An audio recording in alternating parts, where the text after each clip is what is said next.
Game 3. You win a game, everybody's the greatest player in the world. You lose a game, they throwing dirt on you.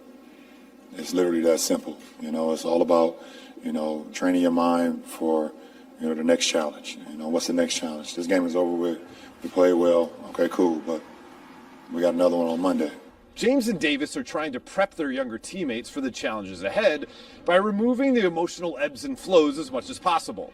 LeBron told me, quote, "Every day is a learning experience for our ball club." Didn't do anything to actually have them win the championship except for leave. That helped them out if they do, in fact, win a championship. Okay, so next up, let's talk about the etiquette of gift giving. James Harden gifted Joel Embiid a Rolex, which, by the way, I don't have a Rolex, but them things are expensive. He wanted to celebrate him winning the MVP, obviously, but I want you to listen to this.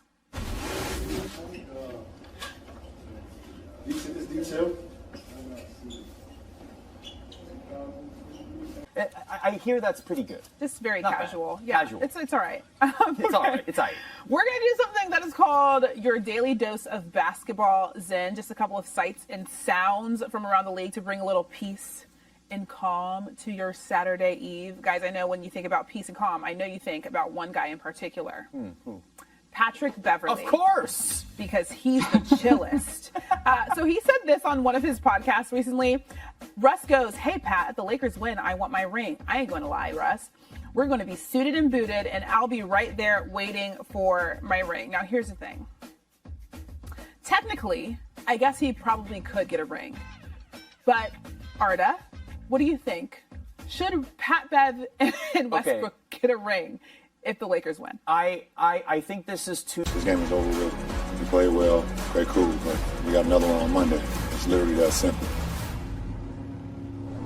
After an underwhelming performance in Game 2, Anthony Davis a major catalyst for the Lakers in Game 3. On the offensive end, he was 5 of 7 on contested shots, went 4 for 4 with Draymond Green as the primary defender. On the defensive side, the Warriors 0 for 8 with AD as the primary defender.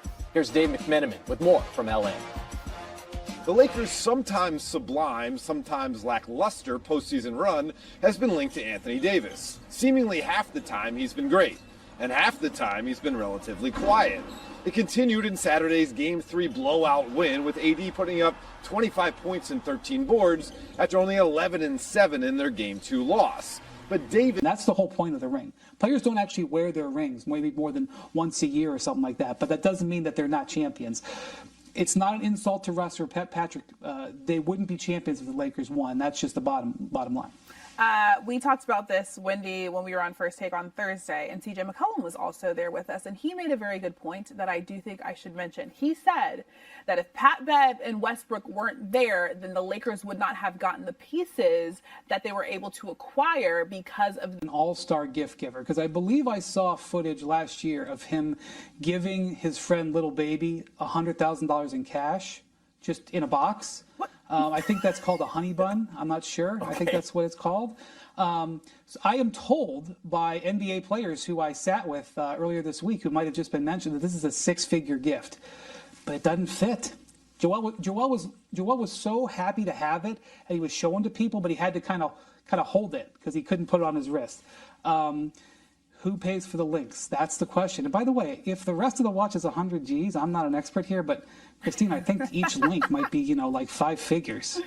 So I don't think this is a, just, I'll leave the tip sort of cash here. But, Joel is not a luxury goods. Here. I got you. Left hand.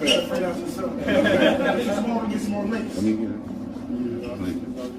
Or, but we get some more links on 330 plus.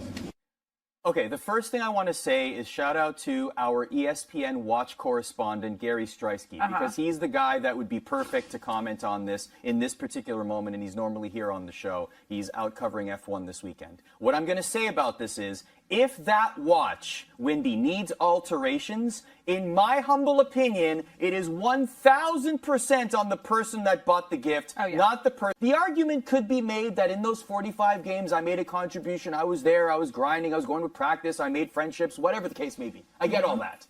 But I'm not on the team anymore. I didn't participate in the postseason. It's not due to injury. I'm on another team. Yeah. Same with Russell Westbrook. Yeah. So I guess my question is, as a professional, Brian, as an athlete, Why, in that situation, would I even want to ring for a team I don't play for anymore? You wouldn't. You know, this is the situation I can compare this to. Anderson Varejao in 2016. He played for the Cavs that year, was traded, got cut, ended up signing with the Warriors. So he was in the finals playing for the Warriors against the Cavs. Cavs win. They say, Andy, we'd love to have you have a ring. You played for us for a decade. He said, thanks, but no thanks. Because there's a huge difference between having a ring and winning a ring. Like, if they want the hardware just because it's gold and diamonds, I'm sure the Lakers would honor their request. That would be a typical thing to do. And plus, Jeannie Buss has always been Wrist. You need to Probably one of the questions, right? get it for Probably like. then one it's of the not a questions. surprise. You can't go up with a little tape measure. For how are you going to surprise them? He could have like told one of the athletic trainers, "Hey, like start doing some stuff on Joel's wrist and act like you're doing something, and like put a string around his wrist and then measure it, like Yeah. something." He could have figured something out. I checked like 30 times what my wife's ring size was before I bought her the engagement ring. There's no way that he shouldn't have checked for He a could've wrist figured for it out. that amount of money. Also, that watch low-key looks like it could fit me, so I feel like he should have Just give it to Christine. Just pass it on to Christine. All right? I'll take it. I'll take it for sure. Okay, so one thing that we know will definitely not be a moment of zen for at least Warriors and Lakers fans. That is Game 3. Take a listen to this.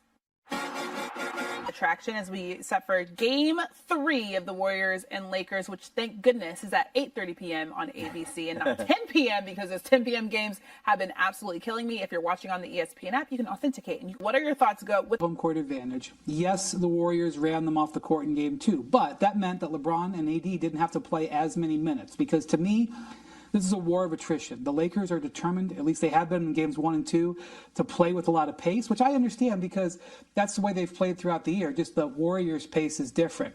And the Lakers have basically made a decision, and I don't blame them. And that decision is that they are not going to go down with Steph Curry dropping 50 on them, is what happened at the Sacramento Kings. They have been double-teaming him. They have been denying him off the ball. And so the Warriors made an adjustment in Game 2. They put the ball in Steph's hands, and they let him be the creator. As a result, 12 assists, the most assists he's ever had in a playoff game under Steve Kerr. But he wasn't making the shots. It was Klay Thompson making the shots. It was JaMychal Green making the shots. In some cases, it was Andrew Wiggins making the shots. They shot the ball great. And in games 1 and 2, when they've been at home, where they've been great all year, Curry again. And I expect LeBron to have saved up a little bit of energy after not having to play as many minutes in Game 2. The series is tied at 1. They have won 9 straight games, which is the longest streak in NBA history. That's what I think. Okay. That'll be very interesting. That's a very So I think they're interesting gonna win, is what I'm saying. Exactly. Okay, so now it's time to see who's built for everything, brought to you by the Xfinity 10G network. And for this, we're going to talk about one Stephen Curry and the beauty of Steph Curry's Game 2. The Warriors made a strategy change by having Steph be more of a full-time ball handler. It led to 12 assists, the most he's had in a postseason under Steve Kerr, while still finishing with 20 points and the 27-point win. So, Wendy, what are you expecting from Steph tonight?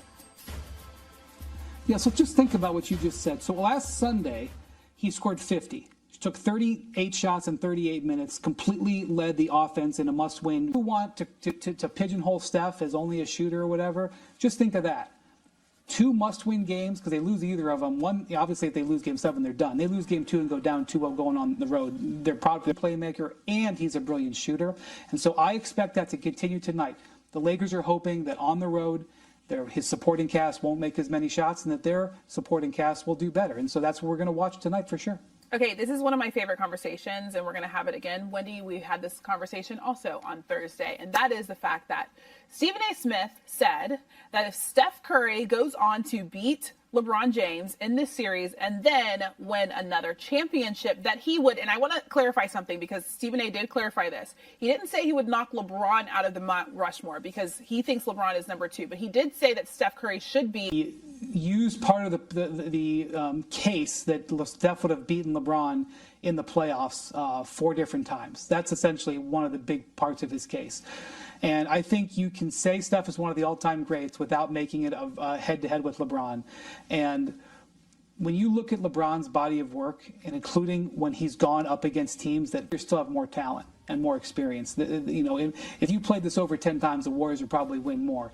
You can't just put Steph in over LeBron. And so I respect them all. I want to say that if you look at Steph Curry, 4 titles, 2 MVPs, 1 Finals MVP, There's 7 guys in the history of the NBA who've ever done that. LeBron happens to be one of them. And I think that you talk about putting him on a list like that, you can have a Mount Rushmore conversations in any sport, NBA, whatever Right. sport it may be. We tend to pick one player per generation. And I think yeah. it's going to be very difficult, even when we look at this conversation 20 years from now, to say Steph Curry belongs in this conversation just like LeBron James. Because we have this tendency to pick one from each generation unless there's like a really, really solid case for 2 people to be selected like that are near each other in the eras that they played. So if you're looking at it from that lens, Yeah. Steph Curry has 15 wins. LeBron James has 7 wins in the postseason head-to-head. Forward after a loss. In Los Angeles, I'm Dave McMenamin, ESPN. Hi, Dave. Thank you. NBA playoffs continue. 3 between the Warriors and Lakers series all-time. Claim they're staying even-keeled throughout. I'm not on social media, so my teammates not talking about it. My circle, inner circle wasn't talking about it.